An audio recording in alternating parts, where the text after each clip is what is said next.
nuyu sama tonton ak sama papa yi mu fekk ak suñu kilifa monsieur le ministre. La souveraineté c'est un défi. À plusieurs têtes. non du loolu de problème bi du loolu de. kii nii moom mi kii dañ naan footballandoo dama koo yaale.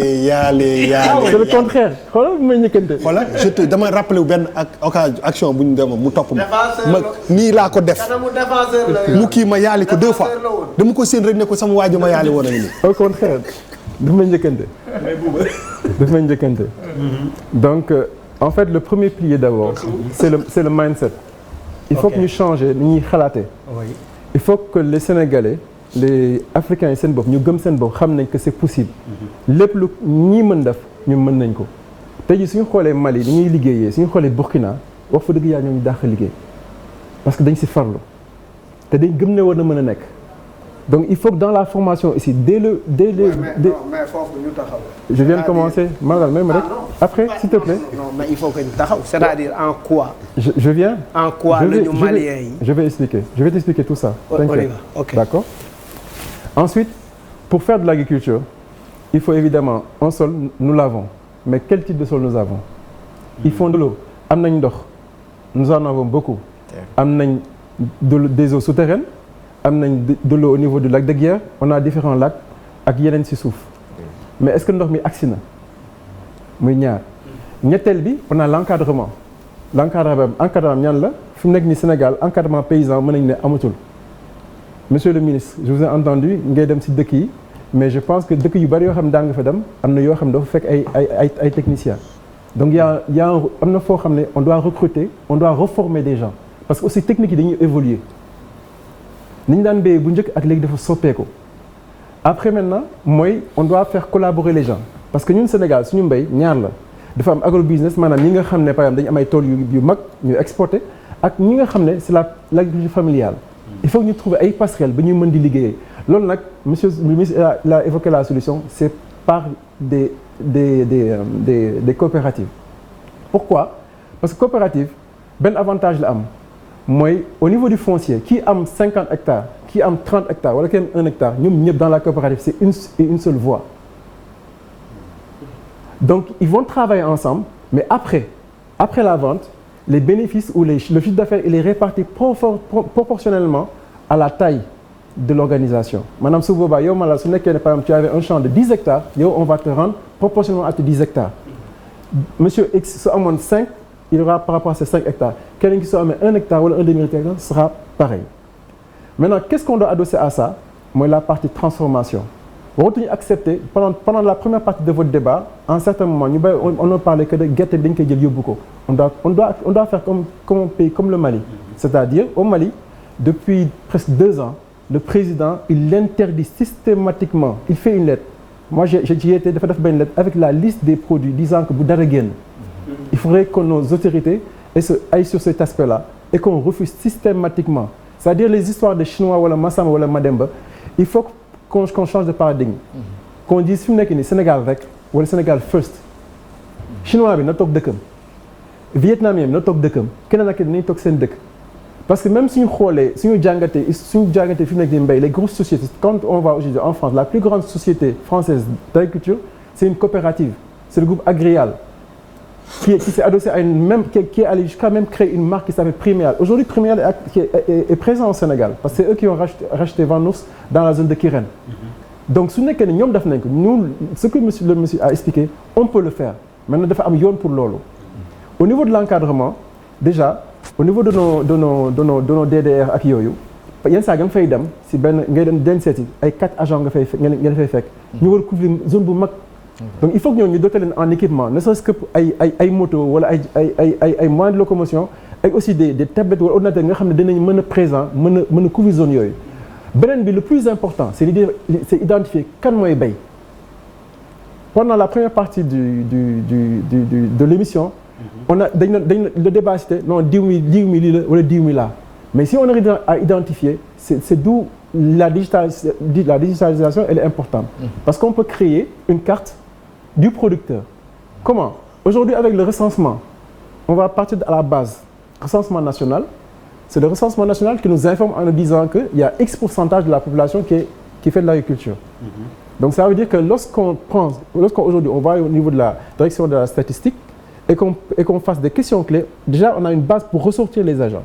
Maintenant ce travail-là au niveau des communes, il faudra que maintenant qu'on ait des équipes yoo xam ne ils vont aller au niveau des communes pour faire ces enquêtes-là, pour voir est-ce que ce qui est au niveau de la base générale, au niveau de la commune, est-ce que c'est ce qu'il y a.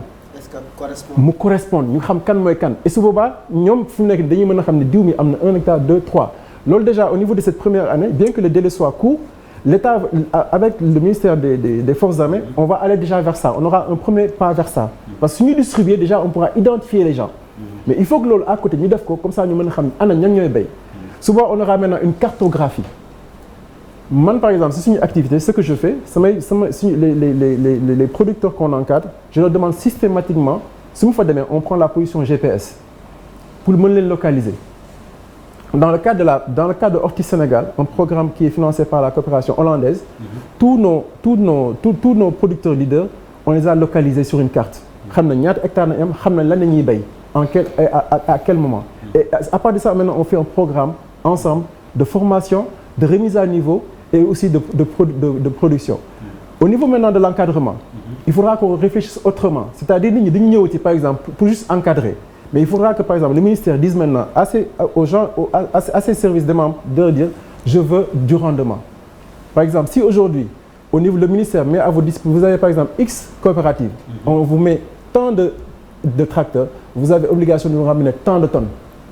loolu ça day créer benn stimulation entre les différentes communes parce que ku nekk doo bëgg a nekk ci gannaaw voilà et aussi derrière le ministère pourra utiliser ça pour même créer des primes d'encouragement pour ces agents-là parce qu'ils abattent un terrain tout ce qu'on a pu aujourd'hui avoir c'est parce qu'il y a des gens yoo xam ne du H24 7 jours sur 7 ñoo ngi ci àll bi monsieur le ministre j'ai aimé quand vous m'avez dit que vous passez peu de temps à Dakar je suis pareil que vous je passe plus de temps ci àll bi qu'à Dakar parce que les paysans ont besoin de nous voir. Voilà. Et de la même manière que les paysans ont besoin de nous voir, les paysans ont besoin d'avoir des exemples. D'où ce que disait le président et le monsieur le premier, il faut qu'on crée maintenant des leaders. C'est ce que nous, on a fait par exemple au niveau de la coopération en produisant, en faisant, parce que ce qu'on a fait, on a d'abord fait une enquête. dañu njëkk a def benn enquête xool ana ñoom ñooy béy si ñooñu dem ba xàmmee ñi si gën a xarañ. ñu jël leen léegi nag ñu ne ginnaaw ba yéen a gën a xarañ si seen i bërëb léegi si yéen ñuy liggéey pour yéeg ngeen mën a woon ñi si des.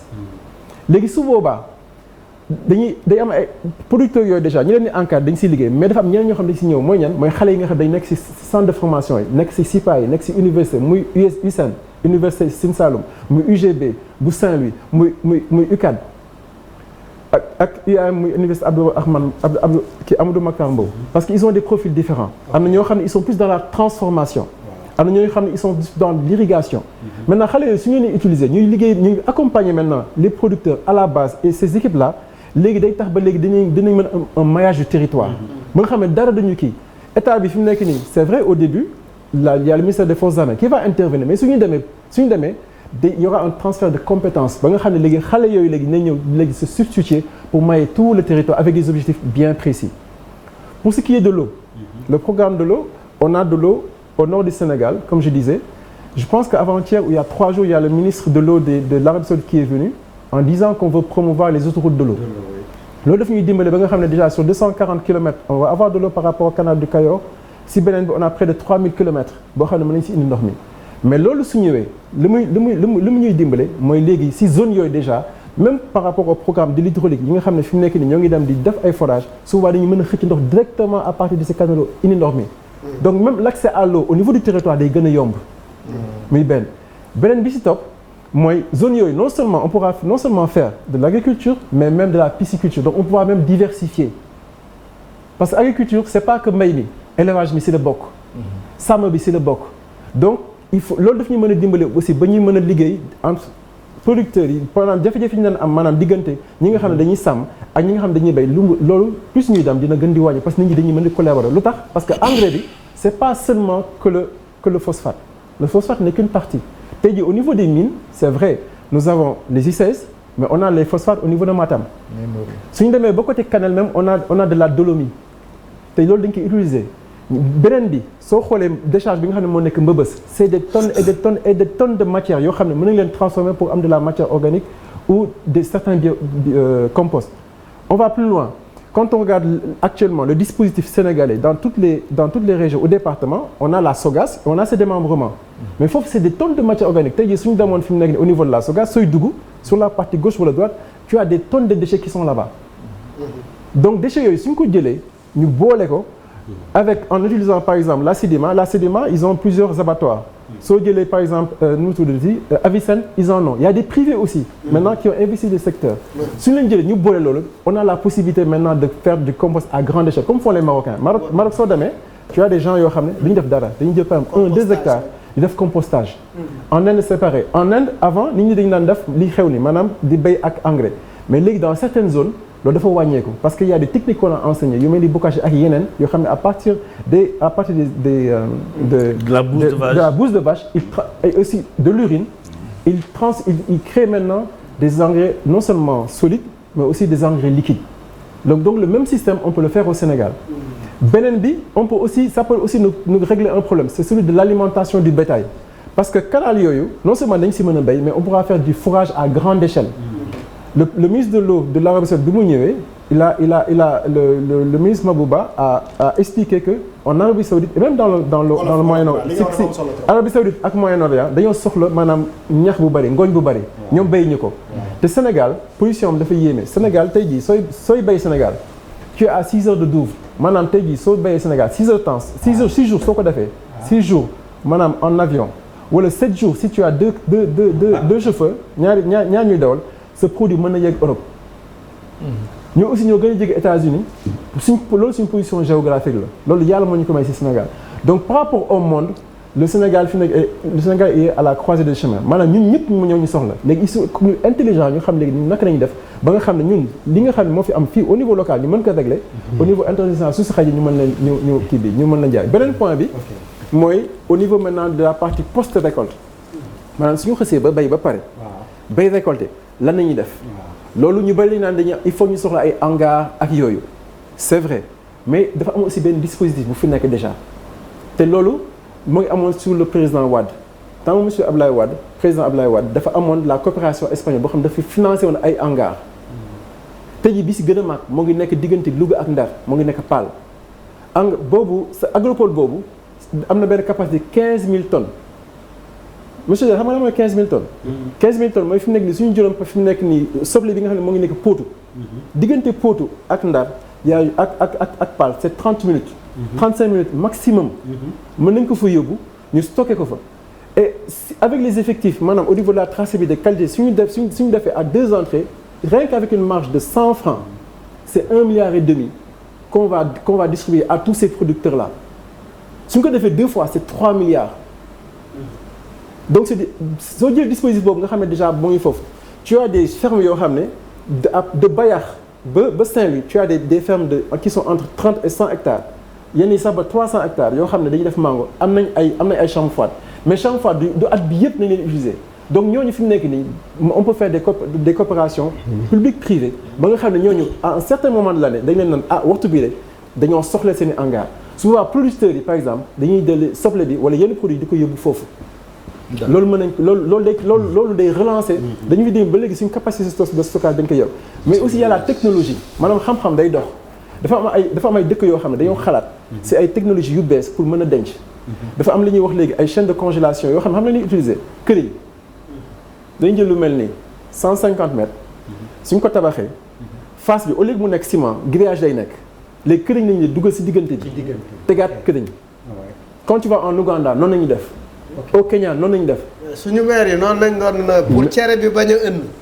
maire yi wala sunguf si maire yi dañ si doon sànni benn. merci beaucoup malade. bi si topp y a une Sénégalaise qui s'appelle Aïda Ndiéguène. qui est ingénieure de génie civil qui a fait tout un travail en créant ay modèles yu bees yoo xam ne lan la ñuy jël pneus yi. pneus yi la ñuy jël di ko recycler. pour créer ay hangars. ça veut juste dire quoi au Sénégal il y a ce qu'on appelle le génie sénégalais. loolu il faut que ñu gëm ko ñu xam ne ñun on a la connaissance. on a les ressources humaines. maintenant il faut que ñu mën a toog ñu xool naka nañuy boolee loolu si benn say pour jëm vers un objectif commun celui de la souveraineté alimentaire. macha allah oui Tidiane yaa bëgg Carrément. juste rek